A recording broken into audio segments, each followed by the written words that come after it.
आज का हमारा टॉपिक है अस्थमा। तो सबसे पहले हम लोग जानते हैं अस्थमा क्या होता है। अस्थमा एक ब्रोंकियल डिजीज है, ठीक ना। क्या है? ब्रोंकियल डिजीज है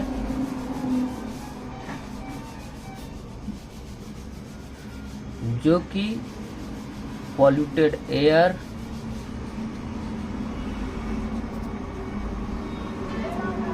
स्मोकिंग,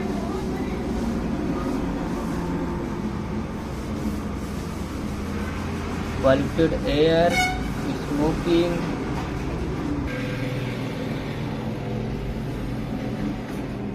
viral infection,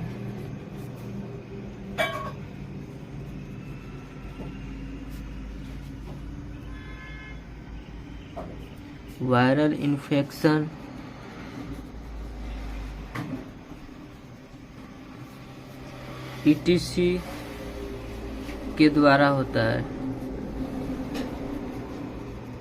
ठीक है। अस्थमा क्या है? अस्थमा एक ब्रोंकियल डिजीज है जो कि पॉल्यूटेड एयर, स्मोकिंग एवं इन्फेक्शन के द्वारा होता है। तो एक तरह से हम लोग क्या कर सकते हैं, a condition in which persons airway, इसमें क्या होता है, पर्सन का जो किसी व्यक्ति को हुआ रहता है उसका जो एयरवे होता है, मतलब जो हवा का आने और जाने का रास्ता होता है, वो म्यूकस के कारण क्या हो जाता है, जाम हो जाता है, जिससे कि मरीज को श्वसन लेने में, मतलब कि श्वास को लेने में और छोड़ने में दिक्कत होता है, जिससे उसका दम घुटने लगता है। अक्सर आपने बूढ़ों व्यक्तियों को देखा होगा कि उनको सांस लेने में दिक्कत होता है, तो उनको दमा हुआ रहता है, मीन्स कि अस्थमा हुआ रहता है। अधिकतर ये बूढ़े औरतों और बूढ़े आदमियों में पाया जाता है, ठीक है। तो देखिए हम लोग इसे आसान भाषा में कर सकते हैं। इसको क्या कहा जाता है, also called bronchial asthma. Asthma को ब्रोंकियल अस्थमा कहा जाता है क्योंकि ये ब्रोंकियल में होता है, ठीक है। तो जैसे कि आप जानते हैं कि ये एक प्रकार का लंग डिजीज है, ठीक। लंग डिजीज है, जैसे निमोनिया हो गया, अस्थमा हो गया, ये सब क्या है, लंग्स डिजीज है। तो इसी में सबसे मेन एक क्या है हमारा अस्थमा। आपको 100 में से 40% लोगों में अस्थमा मिलेगा, ठीक है। 100% लोगों में से 40% लोग जो होते हैं वो अस्थमा से पीड़ित होते हैं। उनको सांस लेने में दिक्कत होता है, दम घुटन होता है, ठीक है। तो इसका हम लोग डिफिनीशन देखते हैं। A condition in which a person airway become inflamed, narrow and swell and produce extra mucus which makes it difficult to breathe। मतलब कि अस्थमा को दमा के नाम से भी जाना जाता है, ये तो आपको मैं ऊपर बताया हूँ। अस्थमा एक ऐसी स्थिति है जिसमें हमारी सांस लेने वाली ट्यूब संकीर्ण हो जाती है और इसमें सूजन और अतिरिक्त श्लेष्मा उत्पन्न हो जाते हैं, ठीक है। मतलब कि ये इसका हिंदी हम आपको थोड़ा बहुत बताया हूँ और कुछ अलग से भी इसमें ऐड किया हूँ। तो क्या होता है, इसमें लिखा है ना इन्फ्लेम्ड मतलब कि संकीर्ण, ठीक है। इन्फ्लेम्ड मतलब कि संकीर्ण या नैरो, ठीक ना। एंड स्वेल मतलब, स्वेल का मतलब होता है सूजन, ठीक है, सूजन। यहाँ पे मैंने सूजन लिखा हूँ ना। और म्यूकस का मतलब होता है श्लेष्म, ठीक। तो कुछ टर्म है, इसको आप लोग ध्यान से देख लीजिएगा। और बात करते हैं इसके टाइप्स के बारे में, अस्थमा कितने प्रकार का होता है। तो अस्थमा मेनली 2 प्रकार का होता है, ठीक है। अस्थमा का जो टाइप होता है 2 टाइप्स होता है, ठीक है। 2 टाइप्स अस्थमा 2 प्रकार का होता है। पहला होता है एलर्जिक, ठीक ना, जो एलर्जी के कारण होता है उसको एलर्जिक अस्थमा कहते हैं। इस प्रकार का दमा किसी प्रकार की एलर्जी के संपर्क में आने के कारण होता है, ठीक है। अब इसके बाद हम लोग बात करते हैं दूसरा जो हम लोगों का होता है non allergic asthma,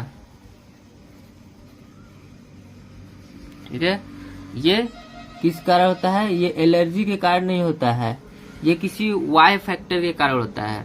Y factor मतलब कि टेंशन, कोल्ड या फ्लू जैसी बीमारियों या पॉल्यूटेड एयर या कुछ मेडिसिनों के कारण भी ये अस्थमा हो सकता है। ठीक है, तो हम लोग इसके टाइप के बारे में जान गए।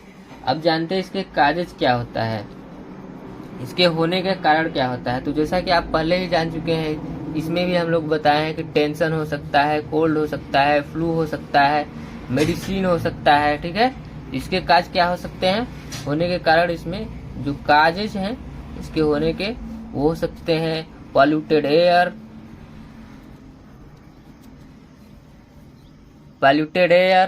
या पॉल्यूटेड इन्वायरमेंट। ठीक है, पॉल्यूटेड इन्वायरमेंट,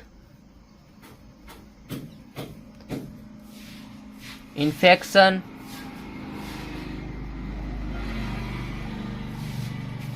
ठीक, polluted air, polluted environment, infection, lungs disease,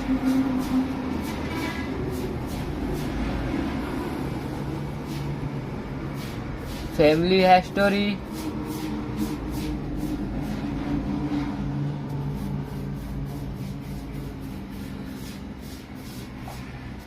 familiar background और हिस्टोरी। अगर आपके पूर्वज में किसी को अस्थमा हुआ है तो 50% तक चांस है कि आपके फैमिली में किसी न किसी को अस्थमा जरूर होगा, क्योंकि ये जो होता है जेनेटिक भी होता है। जो अस्थमा होता है ये जेनेटिक होता है, मतलब कि एक पीढ़ी से दूसरे पीढ़ी में ट्रांसफर होता रहता है, एक पीढ़ी से दूसरे पीढ़ी में ट्रांसफर होता है।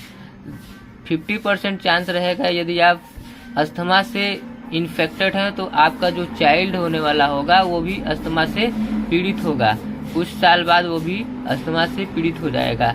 इसमें एक मेन काज होता है स्मोकिंग। ठीक है, स्मोकिंग भी अस्थमा काज करता है। स्मोकिंग मेन ट्रिगर होता है अस्थमा का। ठीक है, इसमें क्या होता है कि लंग्स में जो हमारे होते हैं म्यूकस का सिक्रेशन अधिक होने लगता है, जो कि हमारे ब्रोंकियल्स को जाम कर देता है। ठीक है, जिससे सांस लेने में और छोड़ने में दिक्कत होने लगता है। इनहेल और एक्सहेल करने में हम लोगों के जो ब्रोंकियल ट्यूब्स हैं उनमें दिक्कत होने लगता है। ठीक है, तो ये बहुत ही क्रोनिक कंडीशन बना लेता है कुछ दिनों बाद, जो कि जिसका इलाज संभव नहीं होता है। अगर समय से इसका इलाज नहीं कराया गया तो ये कभी ठीक नहीं होगा। ये एक ऐसा डिजीज होता है जो कि अगर समय पे हम लोग इसका मेडिकेशन नहीं लिए सही से और हम लोग इसका डायग्नोसिस नहीं किए तो क्रोनिक बन जाने के बाद कभी भी ठीक नहीं होगा। लेकिन अगर ये क्रोनिक नहीं बनाया है तो इसके चांस रहते हैं 90% कि ठीक हो जाए। ठीक है, तो अब इसके पैथोफिजियोलॉजी के बारे में हम लोग बात करते हैं। पैथोफिजियोलॉजी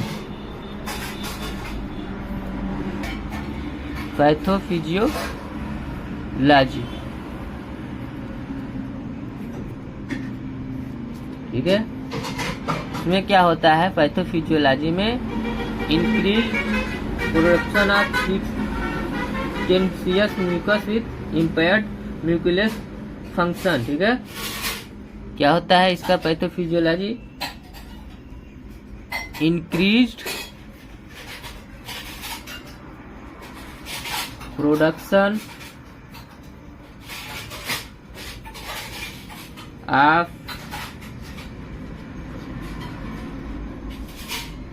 टेनेसियस म्यूकस विथ impaired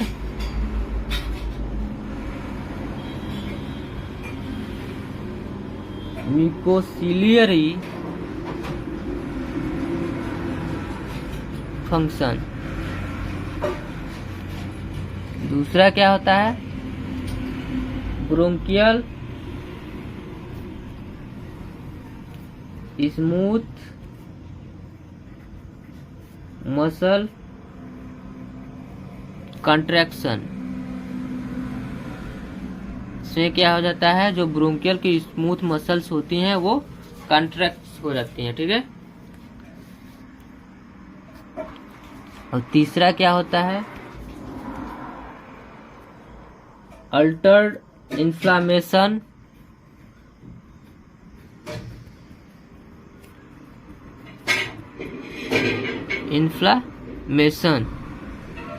ठीक है, अल्टर्ड इन्फ्लामेशन इन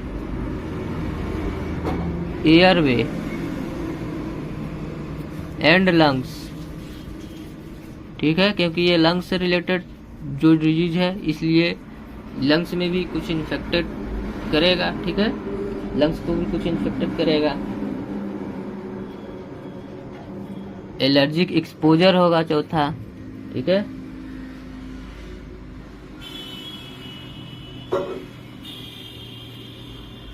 एलर्जिक एक्सपोजर, ये सब इसके क्या है, पैथोफिजियोलॉजी हैं, ठीक ना। अब हम लोग बात करते हैं इसके सिम्टम्स क्या होते हैं, सिम्टम्स के बारे में बात करते हैं। जैसा कि पहले भी हम लोग बता चुके हैं कि सांस लेने में दिक्कत होने लगता है, सांस को लेने और छोड़ने दोनों में दिक्कत होता है, और थोड़ा चेस्ट में पेन रहेगा, और म्यूकस का सिक्रीशन होता रहेगा बार बार। जो अस्थमा का मरीज रहेगा वो थूकता रहेगा, खांसता रहेगा, ये सब इसके जो है सिम्टम्स होंगे। तो आइए डीप में हम लोग बात करते हैं। डायग्नोसिस मीन्स कैसे जानेंगे कि इसको अस्थमा है या नहीं है। तो इसमें क्या होगा, पहला medical history and physical examination, मतलब कि पहले हम उसके बारे में जानेंगे कि उसके पूर्वज को किसी को अस्थमा हुआ था या नहीं हुआ था, उसके माता पिता को या उसके दादा किसी को अस्थमा हुआ था कि नहीं हुआ था। फिर जानेंगे कि दूसरा लंग्स फंक्शन टेस्ट, मतलब कि उसके लंग्स के फंक्शन का टेस्ट करेंगे कि उसका लंग्स सही से वर्क कर रहा है कि नहीं कर रहा है, इससे भी हम लोग जान सकते हैं कि अस्थमा उसे है कि नहीं है। एलर्जी टेस्ट, मतलब कि जानेंगे कि उसके बॉडी में एलर्जी है कि नहीं, किसी डस्ट पार्टिकल या पॉल्यूटेड एरिया में जाने पर उसके जो लंग्स है उसमें किसी प्रकार का एलर्जी हो रहा है कि नहीं, उसको सांस लेने में दिक्कत हो रहा है कि नहीं, उसके ब्रोंकियल ट्यूब में कोई इन्फेक्शन तो नहीं है, ये एलर्जी टेस्ट के द्वारा हम लोग जानेंगे, ठीक है। एक्सहेल्ड नाइट्रिक ऑक्साइड टेस्ट, इसके द्वारा हम लोग जानेंगे कि उसके जो लंग्स है उसमें नाइट्रिक एसिड जो है उसका इन्फेक्शन है कि नहीं। इससे क्या होता है कि हमारे जो ब्रोंकियल्स ट्यूब होते हैं वो स्वेल कर जाते हैं। स्वेल मतलब कि उसमें सूजन आ जाता है, ब्रोंकियल ट्यूब जो होते हैं उनमें सूजन आता है नाइट्रिक एसिड के, ये नाइट्रिक ऑक्साइड के आ जाने के कारण, ठीक है। तो इसलिए एक्सेल नाइट्रिक ऑक्साइड टेस्ट करेंगे, ठीक है, और मिथाइलोकोलिन चैलेंज टेस्ट करेंगे, ठीक है, मिथाइलोकोलिन चैलेंज टेस्ट। ये क्या होता है, इसमें ये हमारे आइडेंटिफाई करता है हाइपर रिस्पॉन्सिवनेस, ठीक है, लंग्स के ब्रोंकियल के हाइपर रिस्पॉन्सिवनेस को आइडेंटिफाई करता है, ठीक है। ब्रोंकियल हाइपर रिस्पॉन्सिवनेस मतलब ब्रोंकियल के हाइपर रिस्पॉन्स को आइडेंटिफाई करता है, ठीक है। और क्या करता है,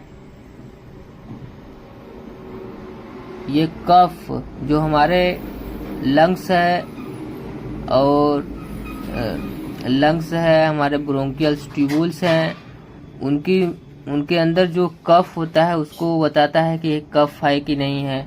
ये टेस्ट से हम लोग क्या जान सकते हैं, हाइपर रिस्पॉन्सिव ऑफ ब्रोंकियल और ब्रोंकियल कफ, ठीक है। तो ये टेस्ट बहुत ही इम्पोर्टेंट टेस्ट होता है डायग्नोसिस करने के लिए अस्थमा को।